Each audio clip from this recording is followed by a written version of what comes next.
एक महत्त्वाची बातमी, काहींना संघटना मुठीत ठेवून हवं तसं काम झालं पाहिजे असं वाटतं। वायबी चव्हाणमधील पुस्तक प्रकाशन सोहळ्यात शरद पवारांनी हे वक्तव्य केलंय। दरम्यान शरद पवारांनी नाव न घेता ही अजित पवारांवर टीका केल्याचं आपण पाहतोय।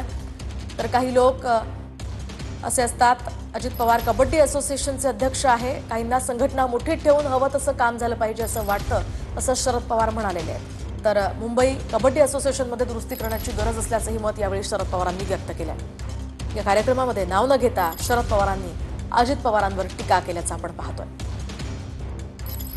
संघटनेमध्ये काहीतरी चुकीचंच असतं, काही लोकांनी स्वीकारलं का काय असं चित्र दिसतं। अलीकडच्या काळामध्ये काही लोक असे असतात की संघटना मुठीत ठेवायची आणि आपण म्हणत तसंच काम त्या ठिकाणी झालं पाहिजे। महाराष्ट्र कबड्डी असोसिएशन, मुंबई कबड्डी असोसिएशन याचा एक नावलौकिक सवय देशामध्ये होता।